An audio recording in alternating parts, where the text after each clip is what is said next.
Hey now, I'm Whit. Great to have you here. You know, the AVI-8 Hawker Typhoon is such a popular collection. It's always sold out, it seems like. They've added another to the lineup. Inside is the Coningham Chronograph. Let's tear it up.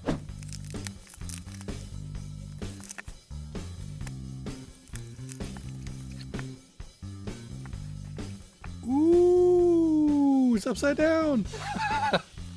Hey, let's get that wrap off. Boy, you can see that blue anti-reflective coating, right?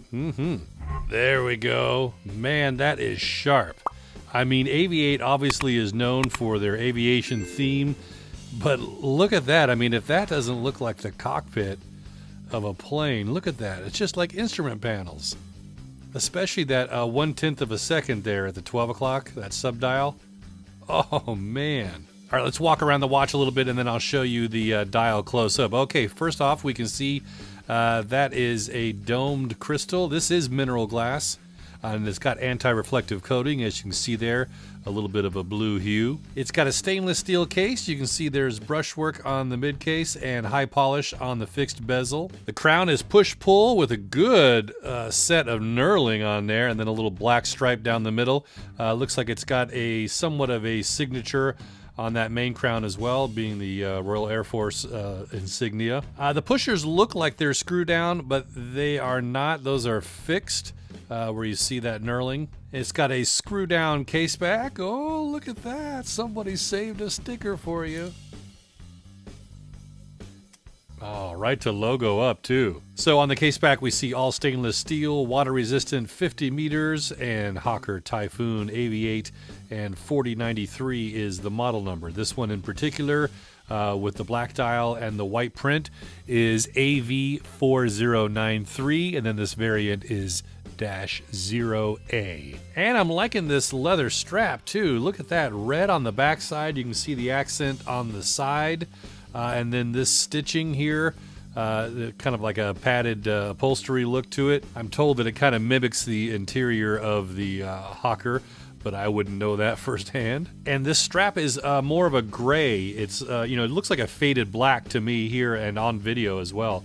But they call it gray. And there are two keepers, one floating and one fixed in position. You've got a stainless steel buckle and tang as well with the AVI-8 signature. All right, let's check out this dial a little more. That is definitely a busy dial, and I like them busy. This one is laid out nicely, though, that it, you know, obviously for time telling, you got that nice handset to grab your attention and let you know exactly what time it is. And then you can really spot the other sub-dials, the complications, if you will, pretty easily as well. I think this is done nicely for a super busy dial. I am catching one little flaw. It looks like it's exaggerated here on this video, but I think that this dash here is on the main dial and the triangle is on the Riot. So it's two different sections and it's not quite lined up. It's just a hair off. It's hard for me to show you on video exactly where it's at, but to my naked eye, it looks like that. Like it's just a smidge off. And there's a Seiko Movement inside. It's the VD56. It's a three-hand movement with 4 complications. At the 3 o'clock, you've got a 24-hour sub-dial. At the 6 o'clock, you've got 60 seconds counting. And at the 9 o'clock, you've got 60 minutes counting. And then at the 12 o'clock, you've got your 1/10 of a second. So those 3 last are for the chronograph. And then the red hand you see here is your main time running seconds. So activating the chronograph, you can see now that the 1/10 of a second is moving along. And your 60-second timer down here. This battery's going to go dead because I love to see that spinning all the time, right? I guess in theory it should time out after you get to 60 minutes and reset itself, though, because that would be a battery-saving feature. And here's the reset. Oh, cool. All right, I might just play around with that too then, save a little battery. That looks cool as well. Definitely something to tinker with. So there is about a 3-year battery life on this, depending on how often you use that chronograph. So, you know, maybe less than a year for me. All right, I'll get some measurements for you and I'll try it on. This, of course, is going to be a big watch because it is a pilot watch. So I'm showing about 42 millimeters in diameter, 48 millimeters lug to lug. That's pretty compact for a 42 millimeter. That's good. It is a little thick, 14.1 millimeters. A little bit of that is the crystal because it sits on top, but it is still kind of chunky. 22 millimeter lug width for your straps, and it weighs just about 81 grams on the supplied leather strap. All right, let's get the loom shot because I think this is going to be pretty cool. Oh, nice. Looks to be a pretty clean application. Now remember the numerals and the handset were white in the daytime, and so these appear to be a greenish blue here. And you've got just 10, 20, 40, 50 loomed up, the handset, and then all the indices around with those little pips. It looks to be fading fairly quickly, but man, it looks nice and crisp. Okay, let me try it on for you. Today, though, I'm wearing the Seastern S445. This is a mashup of the FXD. It's the, kind of the diver and the chronograph together, and it features the Seagull ST1901. And there it is on my 8-inch wrist. The strap is a good size. I'm here on the third from the last hole, and I've got it really loose.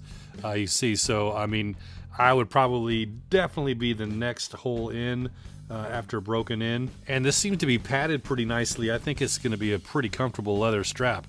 Good pairing with this watch. That looks great, don't you think? I don't know what other strap I might put this on. That looks so good. And if you can get past the reflections of that dome crystal here in the studio lighting, you can see the legibility is pretty good on this watch.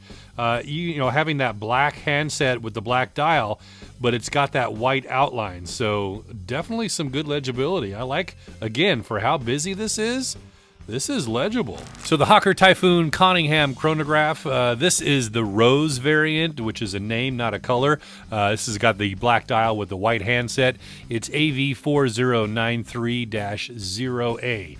It also comes in a blue, a green, or there's a black dial with yellow markers and a brown strap. These run about $225 US.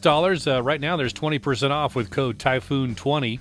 There's free shipping worldwide and you get a 2-year warranty. Hey, if you enjoyed this video, hit that like button for me and subscribe if you haven't already. I'll show you a lot more watches. Till next time, I'm Whit with so many watches, so little time and money.